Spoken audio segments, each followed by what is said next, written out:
बिस्मिल्लाहिर्रहमानिर्रहीम। नाजरीन, मैं हूं शहजाद चौधरी और आप देख रहे हैं मारगला न्यूज़।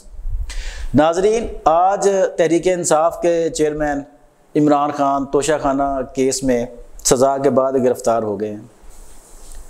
आप जानते हैं कि जब से इमरान खान इक़्तिदार से बाहर आए हैं तब से मुल्क में एक हैजान बरपा है और खान साहब ने अपनी गिरफ़्तारी से बचने के लिए हर वो हरबा इस्तेमाल किया जो उनको नुकसान पहुँचाने का बायस बना। कभी उनके कारकुनों ने कहा कि इमरान खान हमारी रेड लाइन है, कभी उन्होंने कहा कि अगर खान साहब को गिरफ़्तार किया तो उसके बाद कुछ नहीं बचेगा। लेकिन बड़े अफसोस की बात है कि आज खान साहब एक छोटे से केस में ना सिर्फ गिरफ़्तार हो गए हैं बल्कि कहा यह जा रहा है कि वो आइन के आर्टिकल 63(1)H के तहत खुद ब खुद 5 साल के लिए नाअहल भी हो गए हैं। नाजरीन, सोचने की बात है कि वतन अजीज़ को आज़ाद हुए 75 साल हो गए। सियासतदानों को सियासत करने का इस मुल्क में जितना भी मौका मिला वो भी कोई कम नहीं है, लेकिन अफसोस कि हमने हर गुज़रते माहो साल के बाद सियासी तौर पर कुछ भी नहीं सीखा।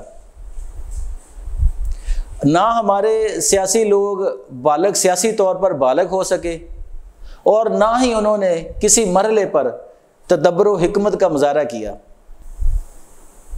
क्या ही अच्छा होता अगर खान साहब इक़्तिदार से बाहर निकलने के बाद एक सियासी रास्ते का, एक सियासी जद्दोजहद का रास्ता इख्तियार करते।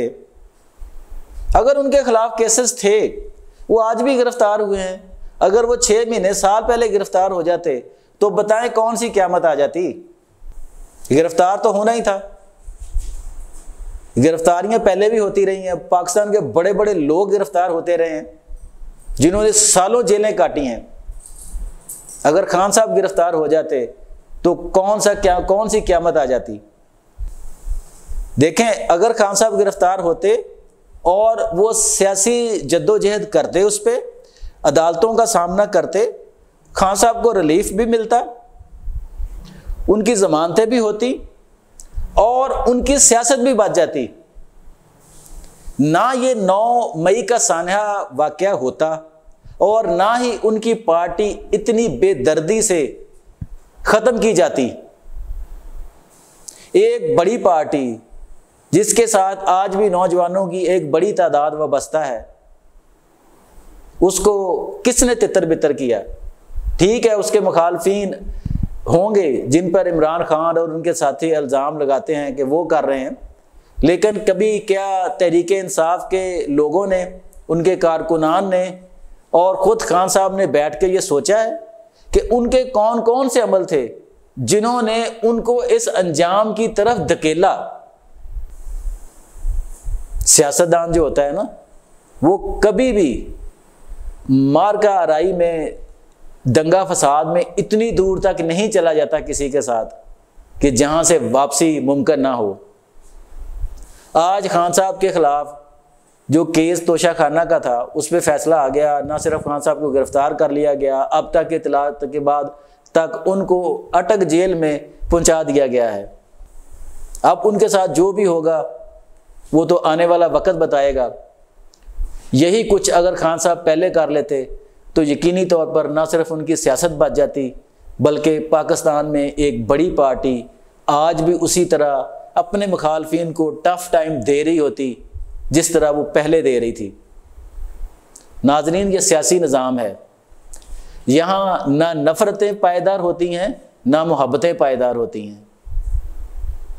हमने खान साहब को बहुत पहले भी कहा, हर सतह पे कहा गया उन लोगों को, खान साहब नफ़रत की सियासत को, इंतकाम की सियासत को, मैं ना मानूं की सियासत को आप परवान ना चढ़ाएं। अगर आप इस कल्चर को परवान चढ़ाएंगे तो कल को आपको भी इसका खमियाजा भुगतना होगा।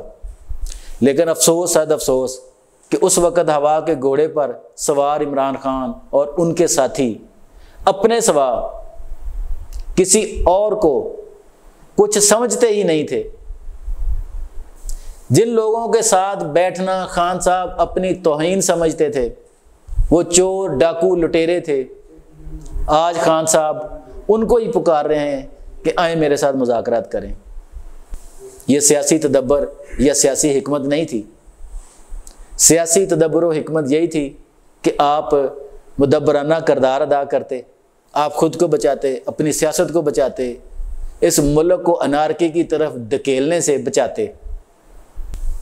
आज भी वक़्त है कि इमरान खान और उसके साथी मुखलस होकर ये सोचें और बैठें कि हमने न सिर्फ सियासत में ज़िंदा रहना है, बल्कि उनके साथ जो आज किया जा रहा है उसको बर्दाश्त भी करेंगे, उसको फेस भी करेंगे और आने वाले वक़्त में ताकत भी पकड़ेंगे। यही सियासत है जिसको समझना होगा। नाजरीन, किसी भी सियासतदान पे, पार्टी पे वक़्त हमेशा एक सा नहीं रहता, ना हमारे यहाँ ना दूसरे जो मोहरी ममालिक है वहाँ पे। आज एक पार्टी इक़्तिदार में है तो कल को दूसरी ने पार्टी ने इक़्तिदार में आना ही आना है। तो अपने तहरीक इंसाफ के तमाम भाइयों से इल्तमास है कि वो ज़रा गौर व फिक्र करें अपने उस फ़लसफ़े पे जो उन्होंने पिछले 1.5-2 सालों से अपनाए रखा और मुल्क को और हमारी सियासत को और ख़ुद खान साहब की सियासत को और पाकिस्तान तहरीक इंसाफ को इस अंजाम तक पहुँचा दिया। मुखालफिन हर जगह होते हैं, हर किसी के होते हैं, लेकिन मुखालफिन के हाथों तबाह होना और चीज़ है और अपने पाँव पर कुल्हाड़ी मारना और चीज़ है। काश तहरीक इंसाफ ने, काश इमरान खान ने अपने पाँव पे ये कुल्हाड़ी ना चलाई होती तो वो आज भी सियासत में फ़ाल और सरगर्म किरदार अदा कर रहे होते। तो अब भी अगर समझ जाएं तो इंशाअल्लाह आने वाले वक़्त में खान साहब एक बड़े और मुदब्बर लीडर बनकर उभर सकते हैं। अल्लाह हाफ़िज़।